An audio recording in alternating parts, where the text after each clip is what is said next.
So hey everyone, welcome back to my channel. So today's new video. তো আজকের ভিডিওটা কী বিষয় হতে যাচ্ছে আপনারা জাস্ট একটাবার খেয়াল করুন, তারপর আমি বলতেছি।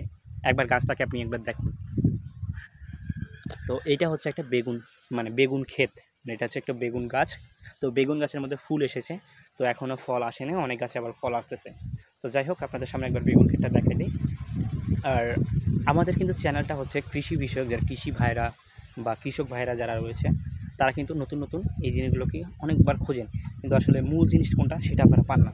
তো আপনাদের সামনে আমি অন্য কোনো মানুষের মতো মানে গোছালোভাবে মানে বই পড়তেছি না, আপনাদের একদম হাতে কলমে জিনিসগুলোকে ধরাই দিতেছি, এবং হচ্ছে আপনারা এখান থেকে অনেক কিছু শিখতে পারবেন। তো ভিডিওটা অবশ্যই মিস করবেন না।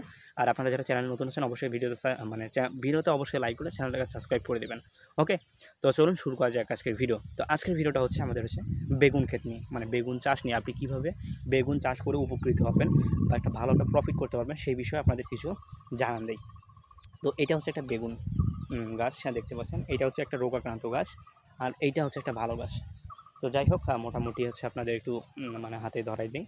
সেটা হচ্ছে আপনি কোন ধরনের জমিতে মানে আপনি বেগুন চাষ করবেন, এটা হচ্ছে প্রথম কথা।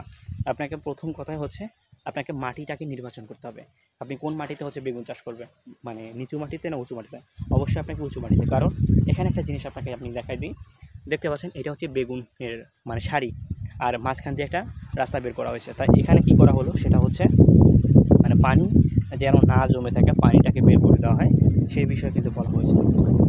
তো নেক্সট যেটা হচ্ছে সেটা হচ্ছে আপনাকে মাটিটা নির্বাচন করার পর একটা দূরত্ব জায়গা রাখতে হবে।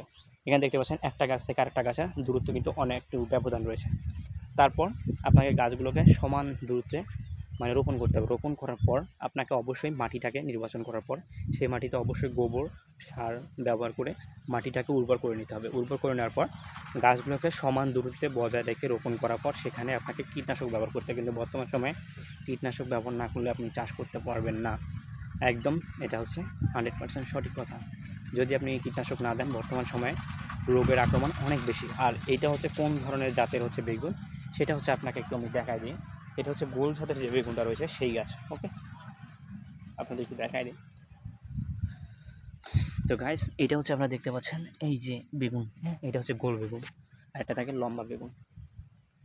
তো যাই হোক, আবার মাঝখানে জায়গাটা একটা ফাঁক মানে ইয়ে রয়েছে। তো আপনাদের একটা জিনিস খেয়াল করে দেয়, দেখেন এই গাছটা কিন্তু মরে গেছে।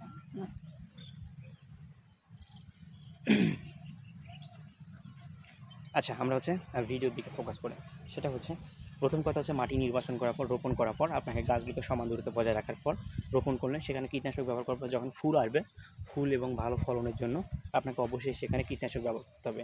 তাহলে আপনার গাছের মানে একটা হচ্ছে মানে সবজির ভালো কালার না আসলে আপনার হচ্ছে ওই জিনিসটাতে মানে অ্যাট্রাকটিভ একটা ভাব থাকবে না। অ্যাট্রাকটিভ ভাইবের ওপর ডিপেন্ড করে আপনার হচ্ছে ফসলটার দাম। তো এটা হচ্ছে আপনার মাথায় রাখতে হবে।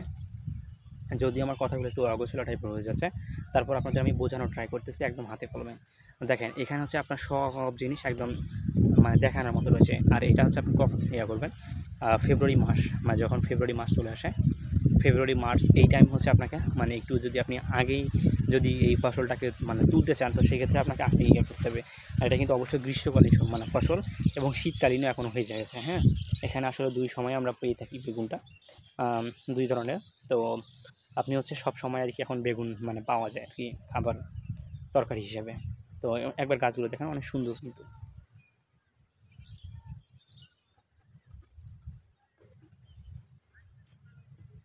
তো প্রথম টপিক হচ্ছে আপনাদের জমি নির্বাচন করতে হবে, ভালো জমি, উঁচু জমি। দ্বিতীয় কথা হচ্ছে গাছ, ভালো গাছ মানে ভালো চারা, ভালো বীজ আপনাকে বাছাই করতে হবে।